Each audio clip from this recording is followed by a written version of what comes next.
Hey everyone, this is Brent of AutoIndustria.com and welcome to another episode of Car Conversations at AutoIndustria.com. Here with me, our guest today, Mr. Atoy Llave of Atoy Customs and Hi guys. Mr. Makoy Averilla or Makoy Dubs. Hello. Thank you for having us. So, we're here today to talk about they're very famous content creators. They're new content creators.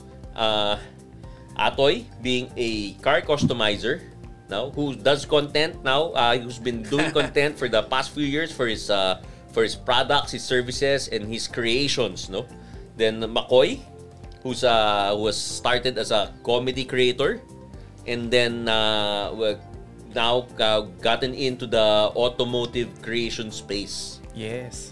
Yun. So, Makoy, no, you started can you, I guess, tell us how you started in content creation and how you got into cars?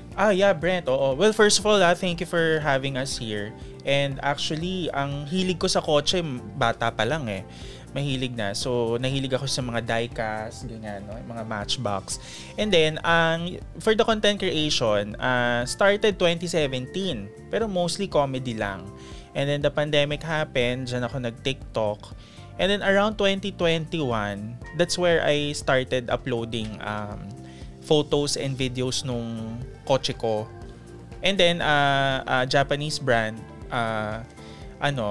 recognizes. Tapos, nag-send lang ng DM sa akin na kung pwedeng mag-blend out, ganyan.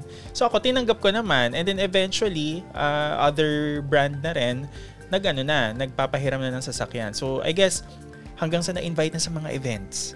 Then, that's really the start. So, 2021, doon ako nag-automotive. Naging automotive ng 2021. Okay, so Atoy. Si Atoy, kilala to sa Atoy is very famous in the car scene, no. He's so famous that I personally experienced myself. No BS, no, si Atoy. Kausap ko si Atoy with another a celebrity. And I cannot forget this time, no. So there were three of us talking. Then there's this yung mga young car enthusiasts in a car show, no. I'm not sure if it was the Manila Auto Salon or the transport show. He approached, can I have a picture? So me and Atoy, we move aside. Oh, syempre tumabi tayo. No, kasi kala namin yung celebrity yung gusto niya ka-picture. Tapos tinawag, "Dey, Sir Atoy, kayo yung gusto ko ka-picture." Ayun. Anyway. So, kaya may inside joke kami ni Atoy. Every time may show, magpipicture kami, selfie ako with Atoy. Dahil dyan, no? Ito si Brent, pinahindigan niya. Every car show, like kami may photo. Pero anyway, I want to say hi muna sa lahat ng fans ng Auto Industria. I'm Atoy Llave, now known for Artista Band. Pero I started customizing cars talaga nung 96. Graduate ako ng 95, I'm a Bedan. So, sobra kaming cowboy. So, wala kaming pinipiling kahit anong arte pa yan. Wala sa amin yan. So, it's all about passion. Like sinabi nga ni Makoy, marami naman mahilig sa kotse. Karamihan ng kabataan is mahilig sa kotse. Siyempre, sa Pilipinas, yung time din, wala ba masyadong online eh. Pero ngayon online, yung mga bata ngayon, mas marami silang alam sa specs. Pero nung like ako, panahon ko is purely passion eh. Nakakita lang ako ng mag wheels na nakakabit sa Galant, Sigma, or box type, o Celeste. Pormang-porma na ako. It's nag-i-imagine na ako. So, imagination ko, hindi ko alam, aabot hanggang present day na every time I see a brand new car, like ko inisip, ano ba problema ng kotse na yan? At how can I improve yung modelo ng sasakyan na yan para magustuhan ng mga maraming consumer. So, tulad nga ng tagline ni Atoy, nasa shirt niya, you imagine, we create. Yeah. Oo, ang ganda, no? Yeah. So for today's episode, we'll dive deep into the dynamic world of car content creation by our guests, and of course, the current state of the automotive industry. Oh, exciting topic yan. Well, ako just to lang din, share. Car content creation kasi tama yung sinabi ni Atoy, talagang digital na kasi ngayon eh. 'Di ba? Yung tulong ng online, kaya yung mga bata nga ngayon, napansin ko, alam na nila yung mga engine code, alam na nila yung mga specs, no, mga tire size. Madali na kasing makita din online. Tapos yung power din kasi ng social media. Kaya yung mga bumubuo ng auto, mabilis sila mag-share. So pag may nakakitang bagets, maano sila, uy, gusto ko rin ng ganyan. Gusto ko rin magbuo ng ganyan.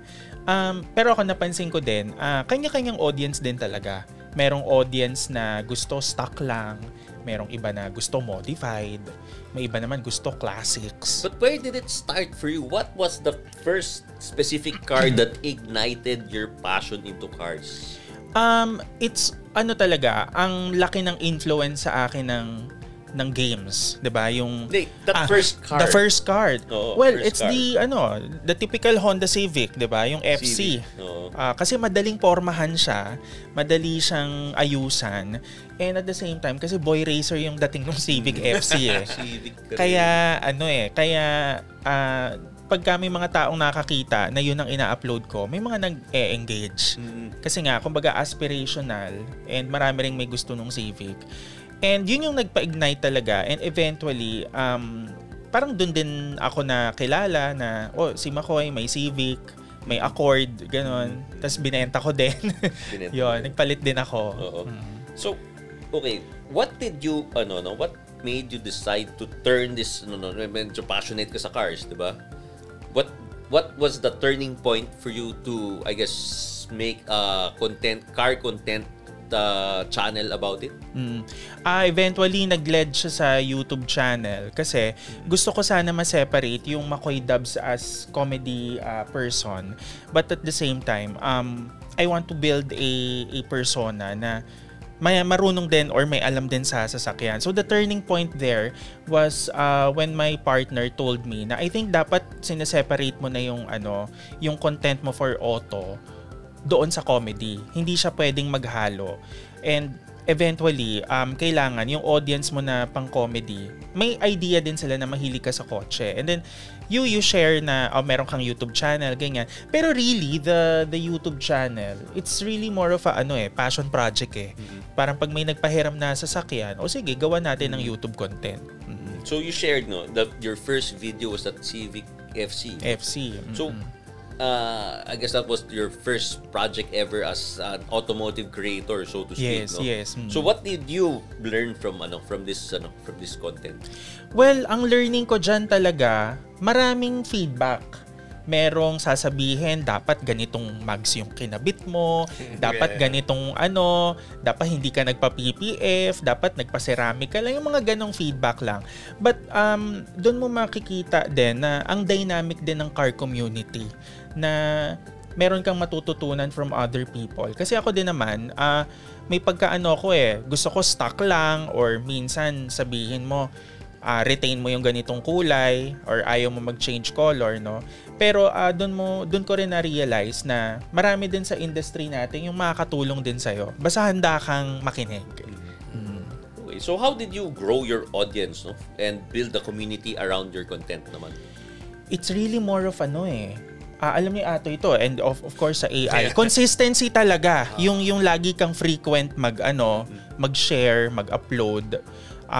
Kasi pag lagi ka namang ding nakikita sa social media, magkakaroon ka rin naman ng recall na nakita ko kasi, nabasa ko yung article ni ganyan, nakita ko yung video ni ganyan, nakita ko yung van ni ganito, saan kaya siya nagpagawa. So yung mga ganon, ang ko talaga dyan, consistency, yung frequency ng pag-upload dapat laging nandun. Okay, so Atoy naman, the path to customization. How did you get into the world of vehicle customization? Was it a childhood passion or something you discovered later in your life? Alam mo, first I wanna say it's all about passion. Sa huli ko lang na-realize na may talent ako. Kasi ang lahat na iniisip ko dati, common sense, ano pinagkaiba ko sa ibang nagko-customize? And then somehow, siguro kung maaalala mo, dati kasi ang uso, time ni Redline and Andy Cheng, Starbright. Ang usong body kit dati is yung replicate lang the original and then you resell eh. Ako lang yung naglakas ng loob. Gumawa kaya ako ng sarili kong design. Kung maalala mo, Brent, may sabi sa'yo, huwag kang gagawa sarili mo design. Walang bibili niya at pagtatawanan ka lang. So naisip ko, paano ko malalaman na mali ako kung di ko ginawa? So, 2001, I created this body. Gumawa na ako ng sarili ko. So, ang first money ko na kumita ako na maganda is from Honda. I created a Honda RS body kit. So, year 2000, parang nagkaroon ako ng kontrata na ganyan kalaki. Parang, wow, totoo kayo ito nangyari ito. And then, pagpunta ko sa Honda, yung presidente ng Honda, I forget the name dati, parang akala nila anak ako nung Atoy. Wala naman silang idea sino si Atoy eh. And when they realized na Atoy, parang katransaksyon nila bata. So parang ako naman, it's all about my passion. So Brent, I think I'm gifted on that area. Kasi like to sabi ko kanina, lahat ng lumabas sa kotse, whatever brand it is sa Manila, lagi ako naghahanap na ano ba problema na, kung ako ang bumili nito, ano ba problema ng sasakyan na to? So, lagi ko hinahanap yon. So, Brent, I think to answer yung passion ko sa kotse, nag-evolve talaga na para na rin ako naging inisip ko para akong doktor na gusto kong alamin ano ba ang problema. Baga, kada brand ng kotse, tao, iniisip ko, ano sakit nito? Paano ko i-improve to? So, I think mas nandoon yung passion ko compared doon sa ibang enthusiasts. So, what was the first vehicle naman that you ever customized in your life? Diba? Yung where that Atoy brand started. No? Actually, hindi akin eh. Wala akong pambili ng kotse dati. Oo. So, talagang, I'm just a dreamer. Oo. So, hindi ko makakalain na aabot sa point na ibe-bless ako ni Lord. Pero, unlike ko na nasa isip dati, gusto ko sana magkaroon ng ganyan. Ang naalala ko unang kotse ko, nung college ako, nagko-coach pa ako ng mga friends ko. Kasi wala naman akong pambili. So, may friend ako na may box type. Meron akong friend na may Galant GTI. Dati pag naka-Galant GTI ka, sobrang sikat ka. Way back, Brent, basta 90 plus. 90s, no? Pag naka-Galant GTI ka, you're somebody else na. So, kino-coach ko yung friend ko, itong Mags, bibili mo. Dati 6x9, JBL Infinity.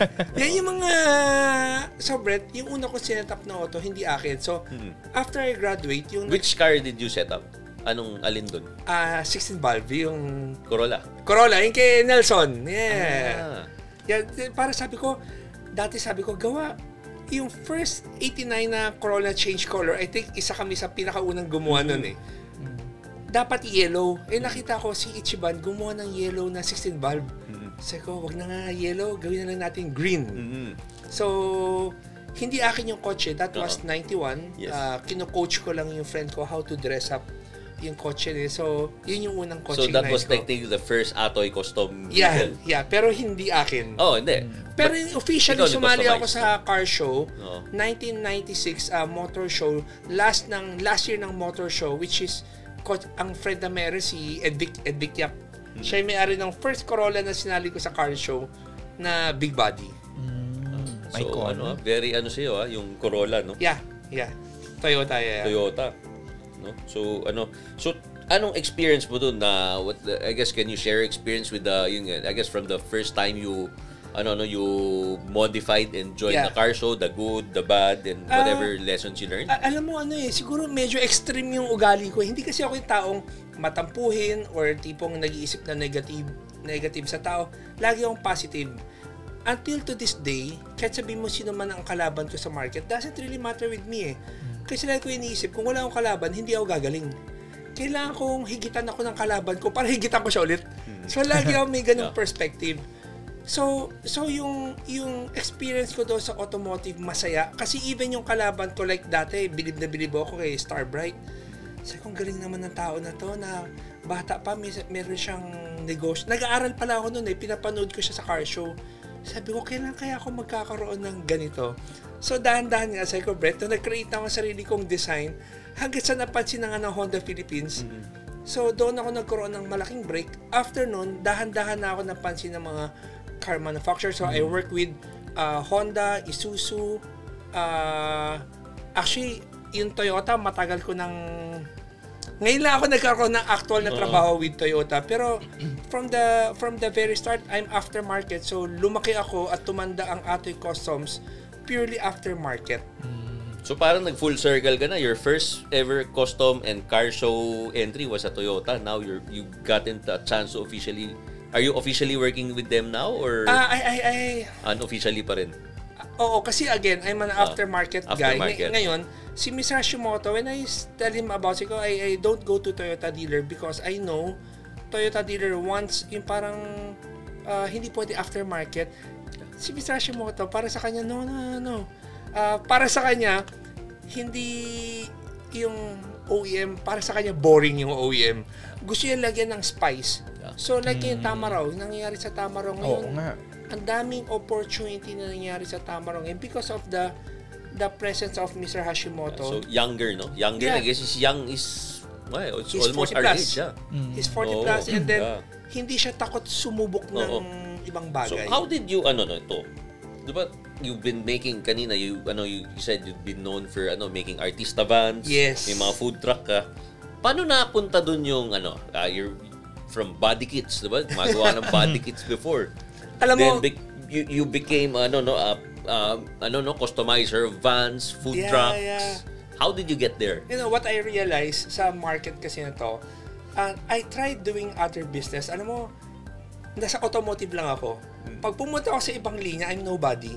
So sabi ko, teka, I tried investing in other business, panay lugi. So sabi ng wife ko, ano ginagawa mo? Nandiyan ka na sa linya na andyan na, bakit ka papatalon-talon? So doon na, napunta na biglang as what you said, food truck, ambulance, yung mga pag nakita yung mga ambulance na mga sa local government, yung mga budgeted na ambulance, ginagawa ko yun. Kasi every time I do a project, ang passion ko kasi sa sarili ko pag gumagawa ko ng isang bagay, it's not about how much you earn and what you earn eh. Unlike ko inisip, eto bang ginawa ko? Nabigyan ko ba ng comfort or napasaya ko ba yung taong nagpagawa sa akin? Sobrang importante sa akin yun.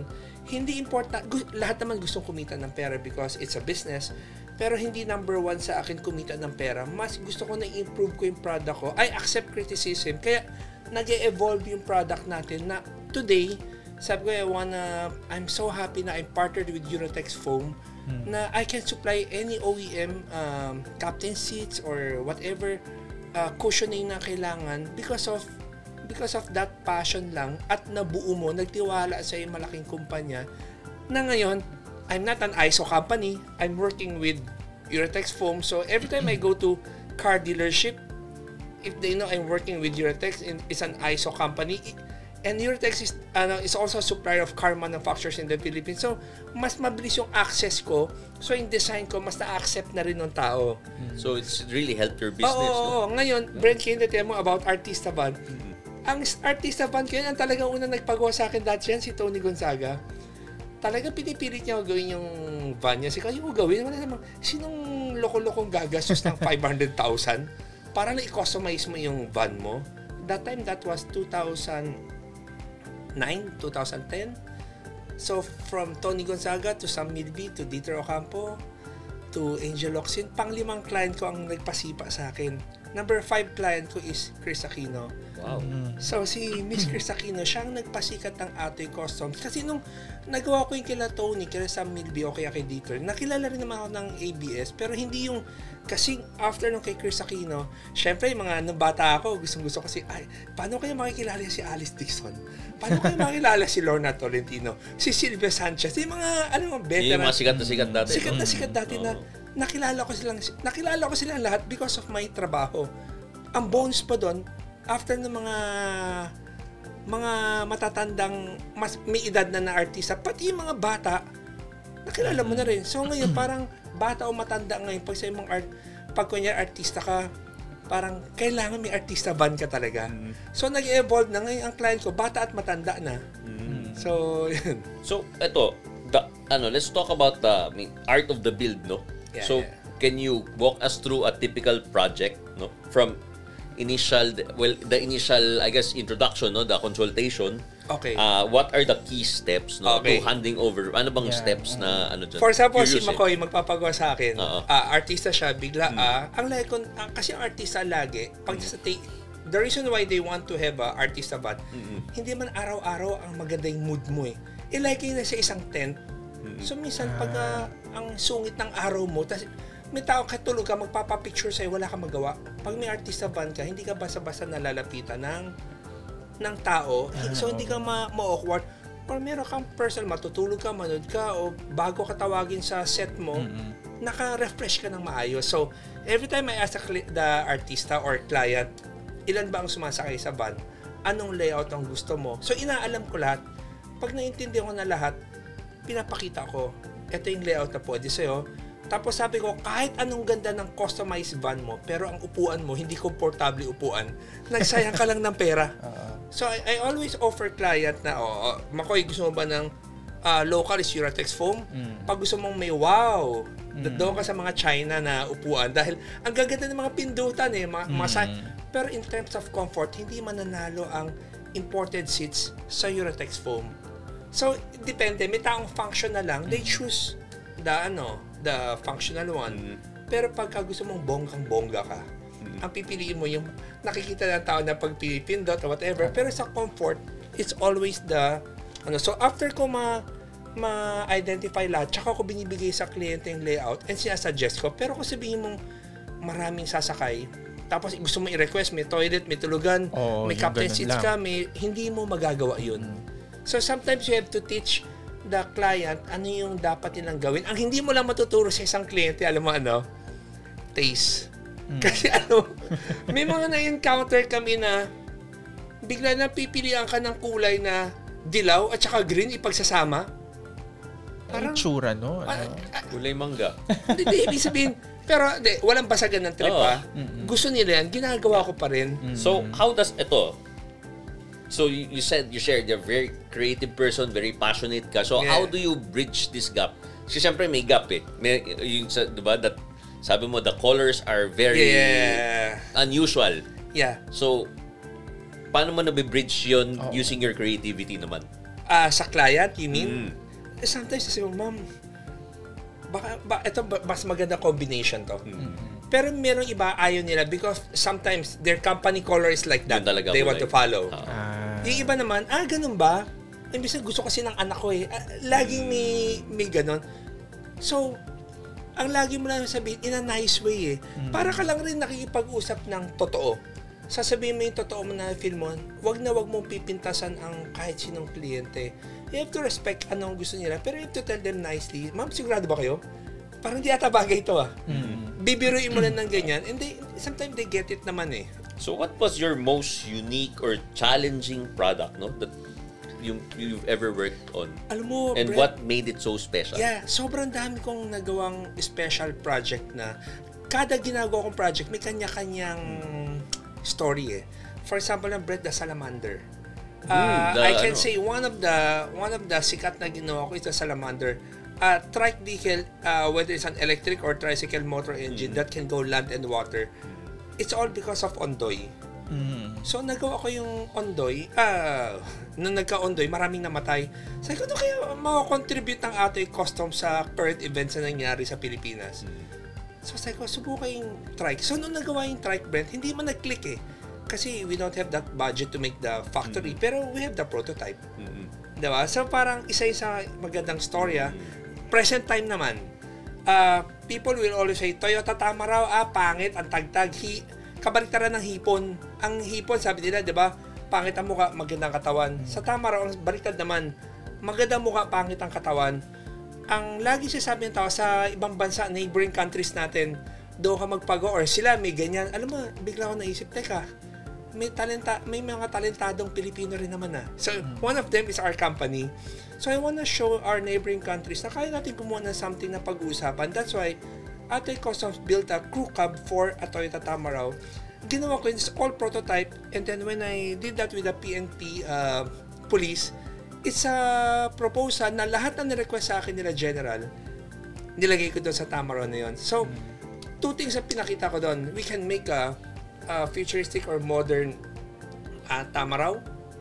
And also, we can show neighboring countries na para sa mga consumer mo, imbes sa single cab, nagawa mong crew cab in one media. So parang Yung things like that, Brent, yan yung mga may special place sa heart ko na every project you do, may kanya-kanyang kwento, may kanya-kanyang specialty. So what are some of the biggest trends you're seeing in the industry or the market right now? Alam mo, maraming brand, sa sobrang daming brand ngayon, sabi ko, paano kayo magkakasya ang... paano kayo magkakuha siya yung mga sasakyan ngayon sa Pilipinas na kung wala kang proper way yung paikotin. If you say kasi na agree ako sa LTO na, agree and disagree ako na mag-phase out ng mga ibang kotse para lumuwag, pero disagree din ako kung ikaw rin yung may-ari nung pinaganda mong kotse, sasabihin if phase out, ang lungkot. Or diba like ngayon, diba, nakakalungkot yung mga may-ari ng jeepney. Pero parang talagang tatanggalin na sila eh. So, pero matagal naman na narinig. So, kung ako yung owner ng jeepney, dahan-dahan dapat magta-transition ako para hindi ako biglang masaktan. Pero sa opportunity, Brent, sobrang daming opportunity. Ang pwede, like yung sikat na sikat ngayon is the EV eh. So, there's BYD, there's Wuling, there's Changan, o Photo, ang dami. So ngayon, like what you said nga habang nag-usap tayo, some people will buy para sa mga anak nila. Ano ba ang pinakamurang practical at automatic maisip mo agad na electric? Lumamang ang BYD because ang sa utak ng tao at 1 million plus, nakatipid pa ako sa gas and then gagamitin. Resale value, baliwala sa akin resale value, basta protected yung anak ko dyan. At alam mo yan, so I think lumalamang sila ngayon doon. But meron pa rin mga traditional. If you say Filipino, they will always like Toyota. So, if you want loyalty naman, balikbayan, Mitsubishi naman. Oo. Mga enthusiasts. So, yeah, thank you for your insights on that. Si Makoy, let's ask Makoy some questions, especially into the content creation grind. No? So, can you take us through the process of creating a piece of content, no? From, I guess, brainstorming to the final edit? Well, ako naman natin, usually yung process natin dyan, like for example, kung automotive related, kailangan i-vary mo yung yung audience mo din. Aalamin mo ano yung audience na nanonood sa'yo.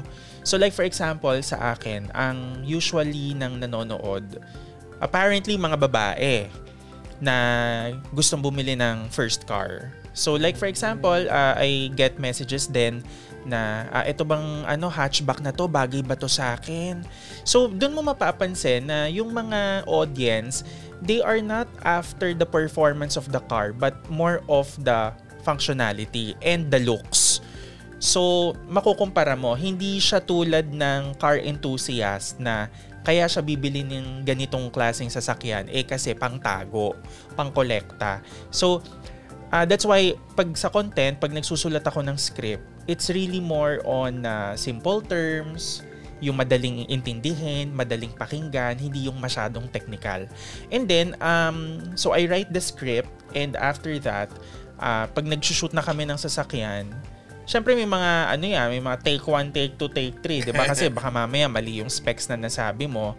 And then for the edit, syempre yung sa edit, yung normal edit lang din. Ang pansin ko kasi sa car content, especially pagka mga reels or TikTok, pag masyadong cinematic, minsan nai-intimidate yung audience eh. Pero pag yung raw, 'di ba, pag raw, yung POV, yung atake mo, parang doon ka pa mas nakakakuha ng maraming engagements eh. So yun yung napansin ko diyan. Pero kung halimbawang comedy naman, I always latch din sa observation. Kumbaga, pag may mga car meet, kunwari, di ba, obserbahan mo paano manamit yung mga nakamiyata, yung kunwari, pag mga naka-type R, ganito yung mga style nila, di ba? And from that experience, doon ka mas magkakaroon ng inspiration on what kind of content you will upload next. So very very observational lang din yung natin, atake. So how do you choose which cars to feature? Meron ka bang and I guess are there certain types of cars that are more popular with your audience? Oo, actually ang mas nagre-resonate talaga sa akin pag ang napapansin ko pag mainstream brands, mas may audience talaga. Pero pagka halimbawang ka ng luxury, mga European, Japanese na luxury. Pansin ko talaga, yeah. 'di ba, parang ang Alam ko konti rin yun, yes. ang konti ng views walang nagko-comment. Minsan may magko-comment or magdi-DM sa akin, ba't naman ang mahal ng ni-review mo hindi naman yan nabibili ng typical na Pilipino, 'di ba? So yun ang napansin ko diyan, Brent. Pero at some point yung mga enthusiast na mapoporma, kunwari, I will name nameplates. Kunwari Yaris, City Hatchback, or let's say Jazz, 'di ba? Mirage na mga pansin ko, ang nagko-comment dyan, yung mga gustong mang damit din ng sasakyan, yung gustong mang setup. So, yun ang pansin ko dyan. Pero pagka mga luxury, talaga mapapansin mo yung numbers, ito lang ang views, no? Oo, kaso car enthusiast tayo, gusto rin natin subukan yung diba? mga maganda sasakyan, diba? Ako naman, pagka mga halimbawa pinapahiram tayo ng ng mga coupe, or let's say mga hot hatch, syempre hindi tayo tatanggi dyan. Or let's say mga performance wagon, diba? Pero ako, pansin ko, mas may bias ako ng konti, syempre, sa mga maliliit na sasakyan. Kasi mahilig ako sa small cars. Pero pag mga pick-up crossover, okay lang din naman. Wala namang kaso. Okay. So what's the biggest challenge you face as a creator, and what's your proudest moment so far? As an automotive creator? As automotive creator, syempre hindi talaga mawawala. One of the challenges, no, hindi talaga mawawala yung mga basher Yung mga tipong babanggitin sa comment section yung, kunwari, magko-comment sila na, kunwari, pag related sa kotse, sasabihin, mahal naman yan diba? Or let's say, minsan sasabihin, yung specs, hindi naman akma sa Philippine setting. Or mas marunong sa'yo. Oo, or hindi naman yan yung makina niyan diba? Minsan, i-relate nila sa, pagkatao mo din. Diba? Kokomentan ka. O parang medyo lumulusog tayo ngayon or let's say, masyadong green yung jokes mo, or let's say minsan sabihin din, bading na nagre-review ng auto, pwede pala yun. Mga ganong no? So the Filipino audience is very unique, no? Diba? Very unique talaga. You get positive comments, you get negative. And it's part of the part na yan, di mo, inevitable yan. Pero sa proud moment naman ako. Halimbawa, kapag Brent, 'di ba, yung mga event na i-invite tayo sa international. O syempre, matutuwa ka din na nai-invite ka sa ganun, or let's say pagka may mga nagme-message sa'yo na, "Oy, Makoy, kaya namin kinuha tong MPV na ito kasi napanood namin sa review ninyo." Or kasi nakita namin kasama mo si ganyan na nakasakay, yun, na-entice kami. So, yun siya. Agree Brent, yung singit ko lang yung comment na yun. Ganun din. There's one brand, again, a China brand, BYD. Nag-vlog lang ako kasi every time I vlog, pag hindi ko pinost, ang dami nagpapera ng mga electric. Basta pag hindi ko pinost, hindi ako nagagandaan. At sinasabi ko na sa friend ko nagpahiram, ayoko na lang i-post kasi pag nag-post ako, hindi ko ma-plastic yung sarili ko. At pag sabi ko maganda at hindi, maiinis ka lang rin sa akin. Huwag ko na lang i-post. There's one brand na pagka-post ko, isang sikat na architect sa Pilipinas, nung nagkita kami, sabi niya, "Atoy, dapat magpasalamat sa itong brand na to. Bumili ako ng 10 unit para sa mga arkitekto ko. Just because watching your vlog na naiintindihan ko kasi iba raw mag-vlog, technical, which is sabi mo kanina. Ako mag-vlog ako, hindi technical Kung ano na-feel ko sa auto, talagang yun hahatawin ko yun, hihilain ko yung e-brake niyan, o talagang i-feel ko na ganyan. Tapos layman's term, kasi everybody will tell you about the torque spec, yung, ako hindi ako maganon. Sa akin, mas more sa na-feel ko. So, sorry. Hindi, totoo naman, di ba? So para sa mga I guess for people watching, yung mga people who are I guess thinking of getting into this field, what are some of the essential tools or gear you think that they would that are really essential for filming, editing? Ang talaga diyan, cellphone lang 'di ba? Tapos mo front camera mo, tapos magandang microphone din, very important 'yan. At saka just be authentic, yung just be you. Kasi ang pansin naman natin, pagka masyado ka ring pilit, mahahalata din ng audience Diba? Parang mapapansin nila, ay kabado siya. Ay hindi nga inaral yung specs nung sasakyan. May iba kasi na mahilig sa auto, talagang by the book, 'di ba? Kinakabisado yung yung wheelbase, yung transmission, pati engine code kabisado. May iba naman, very emotional din yung atake na parang ito kaya ang bumibili ng ganitong sasakyan na kunwari ang bumibili ng Altis kasi simple, reliable na daily, pang araw-araw pwede. So may mga ganon. So sarili, no? Yun yung pinaka-important, I guess you would say, no, the most essential is yourself. Oh yes, ikaw talaga. Diba? Your brand authenticity. Mo. Yes. Okay. So we discussed na the automotive world today. What do you think are the most exciting trends you're seeing in the industry right now? No? Be it BEVs, supercars, yung mga resto mode or the retro revivals rather. Yung mga retro, 'di ba, na sasakyan na pumapasok. Nakakatuwa yan, Brent and Atoy, kasi ako kumbaga sa age range ko naman, ang napansin ko, yung mga bata o yung mga millennial na nakapaglaro ng video games, kunwari mga Need for Speed, Gran Turismo, parang ang daming na-engganyo ngayon bumuo ng project car. I'm not sure pero parang yun ang napapansin ko, yung mga tumitingin sa FB Marketplace, ano kayang pwedeng bilhin. Maraming na-entice. At the same time, itong mga brands din naman, nagtatry din silang mag-revive ng mga nameplate just to cater to the just to cater to the enthusiast. Pero sa nakikita ko, Brent, Atoy, parang hybrid ang ngayon no? Parang hybrid ang bumubulusok ngayon Tapos parang siguro yung diesel, it will stay, pero parang mapapalitan din eventually ng diesel hybrid. Kasi most of the brand right now, Brent, pumapasok na sa hybrid Kahit sinong brand ngayon Yun yung ko. Pero sa restoration, magastos din kasi ang restoration. Very niche din ang market nga. Pero ako overall, the brands are reviving the nameplates, and at the same time, talagang dumadami yung naka-hybrid. Agree. So electrification is yun yung moving forward, parang doon tayo pupunta. Kasi Brent, if you talk about that, ang laging pumapasok sa utak ng tao, practicality Gagastos na lang rin ako, ibibili ako ng diesel man o gas man na maganda, ipapagasolinahan ko pa rin yung anak ko papasok sa school. If you say hybrid, yung 1,000 mo, isang buwan. The savings alone. And now kasi syempre, everything is so expensive, so if we can save somewhere. Brent, like if you say European brand, like yung 5 Series na 530D, napakatipid nun. Sobrang tipid na parang paano kaya nagagawa? Pero not everybody can buy the 5 Series para sa anak mo. So nearest the hybrids talaga. Baka isipin pa, siya, no?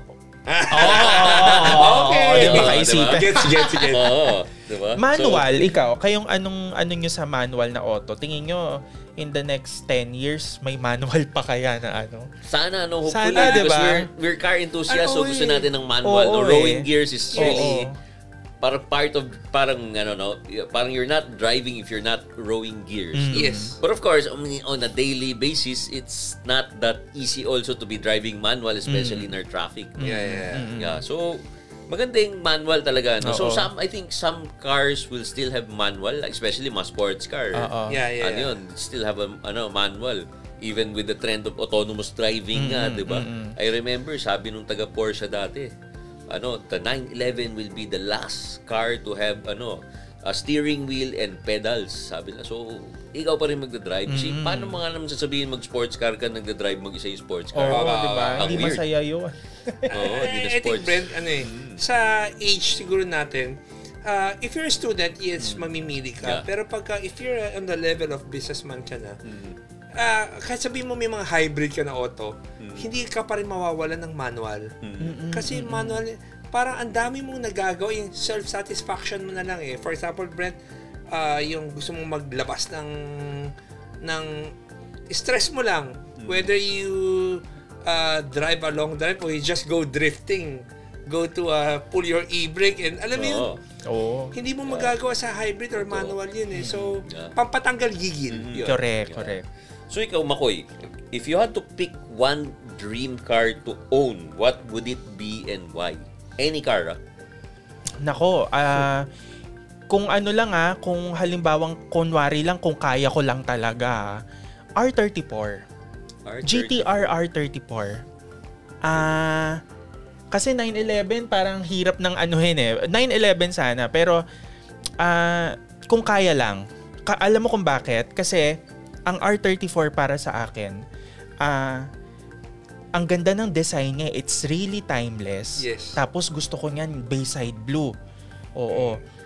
And what I like about the R34, kahit sa ang angulo mo siya tignan, ang ganda ng character lines niya. Mismo. Galit na galit yung mukha niya sa harap. Tapos syempre iconic din yung kanyang circle na taillights, 'di ba? And alam mo, ang pansin ko, everywhere you go, kahit anong edad pa yan, pag nakakita ng R34, naglalaway. So, for me, if I'm going to own one, well, sana, no? Pero, reality check lang. Mukhang malabo, pero kung pwede lang R34, Brent. Dream R34. naman diba? Dream naman diba? Oo. Yes. So, okay. How has the car community evolved naman, no? Tingin mo, with the rise of, of course, social media, lahat, diba? Kasi sabi mo nga, yung mga dumami nagbubuo ng kotse. Kasi parang yung iba nagbubuo lang para sa social media ba, nagbubuo para sa totoong passion. But and then the mix of like platforms like Marketplace or any e-platform to buy parts, so dumali. Oo. Diba yung access dumali. No? Ako not for not for anything, pero naabutan ko ang forums, no. So ako nagbabasa ako sa Auto Industria forums at may mga car meets na nabuo diyan. And one of my uncle, sinama ko sa car meet ng AI dati. Way back mga early 2000s pa to, no. Kapanahonan ng mga Honda boys. Mga Accord, ganyan, no. Mga nung nilabas yung Jazz, 'di ba? Grabe yan. So, feeling ko naman, Brent, nag-evolve in a way kasi dati no early 2000s pag may mga car meet talagang laging alam mong puso diba? Parang pre, sa mo nabili yung mo or bro, sa mo nabili yung yung parts mo, anong plano mo dyan, ganyan. Kasi ganito yung build na gusto ko.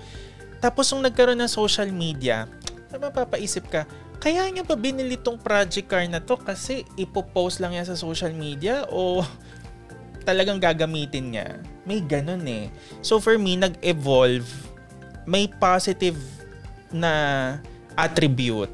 Nag-evolve kasi dumami. Dumami, nagkaroon ng interest sa auto. Pero yung negative din na napansin ko, nag-evolve in a way na for the likes.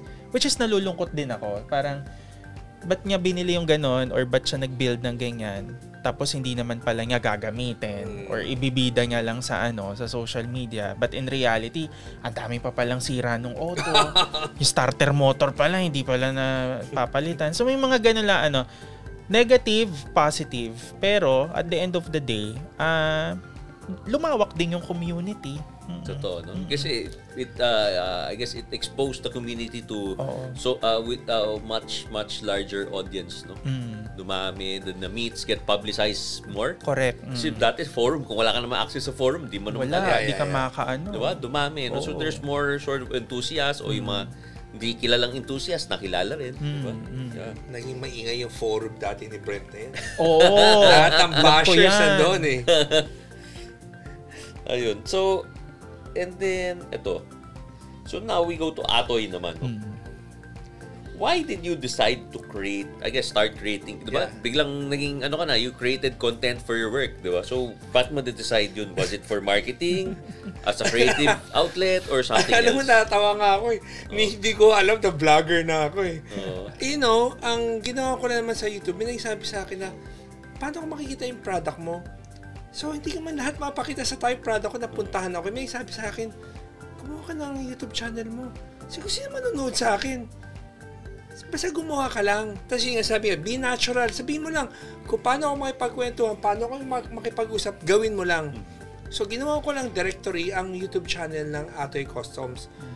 Hindi ko alam, bigla na lang, one day I realized, kumikita na pala ako buwan-buwan doon sa ginagawa kong natural lang. Hindi nga ako pumaporma what you see is what you get So, like, naka-rubber shoes ako, naka-shorts ako, naka-shirt lang ako. Pero pinapakita ko lang yung product. At saka, ano ang nagagawa. Or yun nga, sabi ko, how to solve yung mga problema nung isang tao sa isang kotse niya. At saka, every time I say something, talagang like POV nga, very raw. Hindi man ako magme-makeup pa o Talagang, literally, sasabihin ko rin ako. Tapos, one day na na-realize ko, may 100+ thousand audience ka na pala. So, accidental lang talaga? Accidental. Hindi ko pinano sabi ko kasi hindi ko alam na vlogger ako eh. Pag pupunta ka sa mall, okay, lagi, alam mo yung, talaga may mga kasalubong. Nakakalimutan ko na nga eh. Ano ba yung tinag ko nung isang araw? Kasi minsan may content ka na tuloy-tuloy. So, minsan nakakalimutan. Pero, ang ginawa ko lang talaga, gumawa na ako ng directory ko. So, kunya may client ako na, gusto mo ng PWD wheelchair lift, ano sasakyan? I-share ko na lang yung... So, parang catalog mo, no? Yun parang yung online catalog, lang, no? So, pero in video form. Oo, in video form. Tapos, kasi, remember before, ginawa natin website nyo, diba? Tapos sabi ko sa asawa ko kung ayaw mo ako bigyan ng pera, yung kinikita sa YouTube, ako naman naghihirap niyan, di ba? So, buwan-buwan na sweldo niya sa akin mo bigay. Ito panggastos ko. So, I guess yun nga, since medyo active ka into content creation also, and running your business also with the many custom projects, no? Paano mo nababalance lahat yan? Alam mo, it's all about passion. Alam mo, ang video ko, may nagko-comment ka sa akin ganda mo naman yung mic mo. Kasi as in purely cellphone lang kami. Hindi pa magandang cellphone. Talaga para lang, meron lang talaga content na mapakita. So Brent, kung paano ko pinaghahalo, as simple as kanya, may natapos na kotse, tatawagin ko yung guy ko sa office, vlog na natin to, ang ganda ng pagkagawa natin to. Mag-vlog na kami, immediately, kahit sandalian lang. Minsan pag ngayon na-realize ko pag nag-vlog ka, ayaw ng tao na mahaba. Minsan gusto nila less than 1 minute Naintindihan nila. Depende. Ikaw na-explain mo, you're able to explain. And I've known Atoy for more than tagal. 20 years, no? Discover na age namin, pero matagal na kami magkakilala ni Atoy, no? It's very, there's no one I know that's more passionate than him, no? Very passionate yan. And he's a very good storyteller, as in, nakukwento niya lahat. Anong ginawa niya, talagang gusto niya i-share. Hindi dahil, yung iba, kala, ang yabang ni Atoy, hindi mayabang yan. Gusto lang talaga ni-share yung gawa niya. Hindi niya pinagyayabang. Sinishare lang niya from the heart. Sobra siyang passionate, like he said, he loves parang applying his creativity to solving problems, di ba? So yun, galing, di ba? So, what's your approach sa yung content approach mo nga sa content? Talagang wala. Wala lang. Raw talaga. Very raw lang. Kasi gusto mo lang i-share yung ginawa mo, no?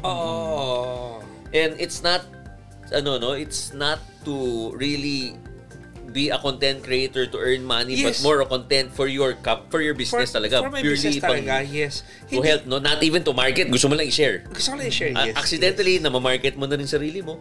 Galing, Oo, alam mo, lahat yan again, I would say it's all by grace. Kaya sabi ko, I'm just a dreamer. Way back I started my business. Hindi ko nga akalain na makikilala na tao ang Atoy Customs. I'm just nobody. Parang isang tao lang ako na gusto magkaroon ng talir, nangarap. So, now looking back, sabi ko, talagang God gave me this talent for me to use it properly. At saka, sabi ko nga, ang trabaho ko is my passion. Anything na papapasukin mo ako sa trabahong medyo alanganin or illegal, I won't do that. Di ba hindi ako kumita ng pera na yun, pero hindi ko talaga gagawin something na makakasira sa'yo. At saka, people look up to you na parang you are this And then, ngayon pa kailan ka tumanda, bigla kang matetempt na sisirain mo lahat ng isang iglap. You won't do that. So, kaya na sabi ko, Brent, my passion right now is to share my product to all the consumers na I want to ask them, happy ka ba? Masaya ka ba? And ano ang pwede kong improve sa nabili nyo sa akin? Mas happy ako doon rather than magkano ba kinita ko. Kasi whatever amount naman na kinita mo, itatago mo lang naman sa bangko. And after that, wala na babalik ka pa rin sa how can I improve my product? How can I share beautiful product to car owners? So, yun. Laging nag-evolve yung utak ko doon. So, what's one piece of advice you'd give, I guess, a business owner, no? Who wants to create content, their own content for their business? Siguro ako ang gusto ko sabihin lalo sa mga vlogger na bata. Business owner, yung business. Business owner, okay. Kapwa negosyante, di ba? Halimbawa, kung sa business, two things I wanna share. Siguro one, hindi bali na lahat ng bagay na sa isip mo, huwag kang magpapa-discourage sa taong magsasabing hindi kaya, imposible yan. Hanggat hindi mo nagagawa, kasi pag nakinig ka sa sinabi ng tao at tumanda ka, hindi mo nagawa, forever pag-iisipan mo at meron gumawa na isip mo, nag-click, para pagsisihan mo na napakatagal yan. So sa mga batang viewers natin, kung ano yung pangarap mo, sige, tuloy mo lang. Kasi wala namang ibang nakakaalam yan kung hindi ikaw talaga eh. Yung feel na yun. Number 2, di ba nang maloko ka, wag na wag lang ikaw ang manloko. Kasi ang money can be earned. Pero yung trustworthy mo or your name, hindi eh. Kasi like I always say, Makoy, nanloko sa'yo nung high school ng 100 peso, maalala mo pa rin hanggang ngayon eh. hindi mawawala yun eh. So parang, I wanna tell business people, wag na wag yung sisirain yung pangalan nyo sa isang halaga. Kasi yung taong niloko nyo, malay nyo, siya ang magiging stairs mo going to earn so much or opportunity na hindi mo akalain na makukuha mo. Siya pala yung taong kailangan mo. Ikaso niloko mo na dati. Paano yun? Yeah. Tama. So, credibility. Oo, credibility. Yeah. So, the car scene. So, since tapos na tayo sa, di ba, content creation, car scene, ikaw, Makoy, touch on some topic, on an interesting topic kanina. Yung parang, yung itsura ng mga, etong kotse na, di ba? Yung itsura ng mga, sabi mo, itsura ng nakamiyata, itsura ng naka-Type R, itsura ng di ba? Naka-Z. Anong itsura nun? Mga car club ba? Joke lang. Car group, di ba? May mga car group, oo. Parang car click, di ba? Mga car, parang rin kasi yan eh, di ba? Grupo-grupo, di ba? Kunwari sa, mga naka-Type R. Ako, pansin ko sa mga naka-Miata, talagang love na love nila yung kotse nila. Love na, oo. Iba. Iba yung love nila sa Miata. To the point na talagang gigising yung may-ari ng alas 3 ng umaga para lang mag-top down. Knock-knock, Ivan. Hanggang sa sumikat ang araw, maabutan niya yung sikat ng araw at naka-top down lang siya at naka-shade siya. And ako, napansin ko din sa community nila, talagang tight-knit and talagang to the point na pagka nagkaanak na yung may-ari, kukuning ninong yung isa ding may-ari na Miata.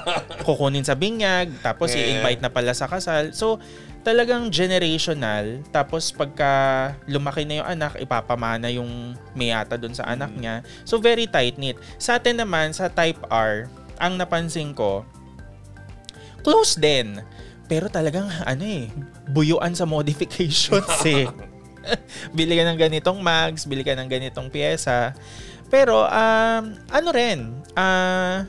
mahal din natin yung mga auto natin, pero balanse.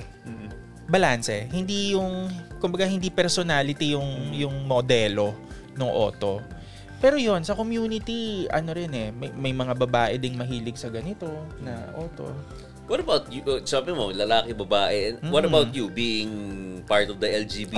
Paano naging experience mo, I guess, entering the car community? Kasi it's not very it's quite unusual, di ba? From before, medyo segmented yung car enthusiasm, no?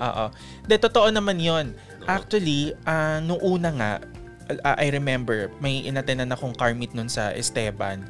Talaga may mga naririnig-rinig ako na na ba't nandito siya? Ano ba yan? Totoo bang mahilig sa auto yan? Baka naman clout lang, mga ganon. May mga naririnig akong ganon, no? Tapos, syempre, nung pagka mga event ng brand, di ba? Ba't nandito yan? Mga ganon.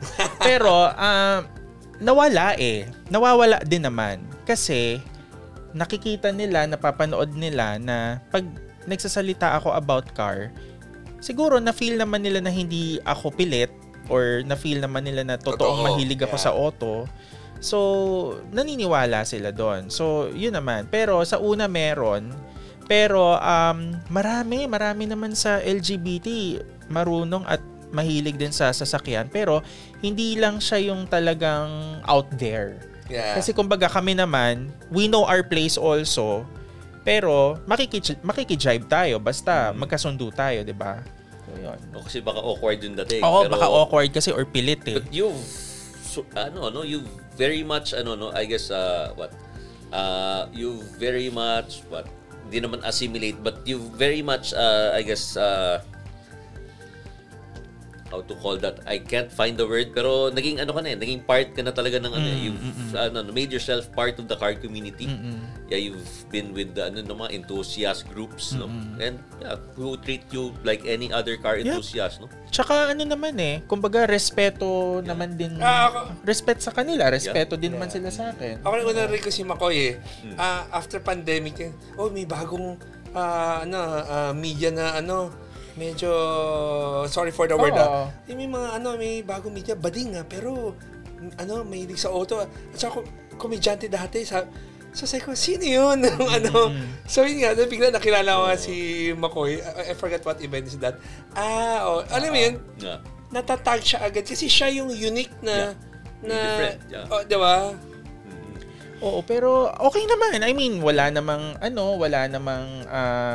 kumbaga friction, wala. Oo, kumbaga pag nakita naman ako sa ganitong event, pinuntahan natin, wala namang mga roll eyes, wala naman. Oo. Nung bago lang siguro parang may apprehension yung tao. No? Oo, parang may konting lang. Pero yun nga, natanggap naman nila 'di ba? Kasi totoong car enthusiast ka, diba? Bumuo nga tayo ng luma Naubos actually, ginawa ni McCoy, nag-open siya ng door para sa mga LGBT friends na parang, di ba? Parang ipakita yung hilig mo pwede sa... Naman pala. Pwede naman pala. Yes. Pwede naman pala. Hindi naman it's not weird. It's not it's different. It's not the usual, but it's not Yeah. Yun. Ikaw, Atoy. Kasi being, di ba? Being famous, sikat ka So parang pagpunta ka ng car meet, ganon, how do you, matagal na ako di nakaputang car meet dahil lagi akong busy. Pinaka-ayoko sa car event, if people invite you to become judge, hindi ako sumasali, hindi ako umuo kasi ang hirap maging judge sa isang car show dahil parang it's either baka kliyente mo yan or kung di man kliyente mo kasi kaibigan mo. Yung feeling din ayaw na medyo awkward sa I just want to go to car show, look at the cars. Ang mga sikat ngayon, yung mga bata na like sila, yung mga, alam mo yung Tokyo Auto Salon, pag pumunta kami doon, mga Filipino na rin yung after the show, meron mga car meet na, yung mga midnight car meet, puro Filipino, na rin. So parang nakakatawa din. So if you go to car meets ngayon, marami ka makitang internationally, hindi nawawala ang Pinoy. Number 2, pagdating mo sa local scene naman, nakakatawa dahil nakita mo ibang generation na ngayon mga mahihilig. At pag nakakita ka ng mga kasing edad mo, mga 50 plus na nandoon sa car show, matatawa ka na lang. Uy, nandito ka pa rin hindi mo na batch to Kakatawa. So yun, diba? So, yun, I guess we'll summarize the what happened, what we talked about, no? So yun, I guess from what you both shared, medyo similar, di ba? Yeah. That the world of content creation or the car enthusiasm, kailangan maging totoo ka, di ba? Yes. Be true, be genuine. Kasi be authentic. Yeah, people will eventually find out, no, if you're not true, if you're not real. Mauubusan ka rin. Yeah, di ba? Keep it real. Yeah. Di ba? And then, yun nga, I guess you can maybe share to our viewers your channels, no? Yung ibang hindi alam yung exact channels, baka mamaya may na pala. Yeah. May impostor channels yun na. So your official channels, no, McCoy? Thank you, Brent. Thank you autoindustria.com for having us. And also Toy, makasama ka dito. Pero check nyo lang McCoy Dub sa Instagram and Facebook. Yan. Atoy, ikaw. Ako naman sa mga people who don't know Atoy Custom, so whether IG, TikTok, Facebook, YouTube, type yun lang Atoy Customs, hindi na siguro kayo maliligaw. So I wanna say thank you rin and congratulations Auto Industria. Kung gaano ako katagal sa negosyo, ganyan na rin siya katagal. So edad namin lumalabas. So yun, I'd like to thank Atoy and McCoy for joining us for this edition of Car Conversations at autoindustria.com. So thank you for watching and please like, subscribe to our YouTube, Facebook, Instagram, TikTok, and X. Dami na. Dami ng platforms. Oo nga. And then, last, one more to say. One more. Eto, pag nag-endo ng credit, like ko sinasabi to every day is a blessing. So, kung sino ka man at nasaan ka man o sikat ka man o hindi ka sikat, tatanda mo kung ikaw ay laging nasa negative side yung thoughts niyo, tanggalin niyo. Dahil everyday is a blessing, hindi mo alam kailan ka kukunin ni Lord. So kaya, chill ka lang at saka lagi mong tatandaan, Jesus loves you.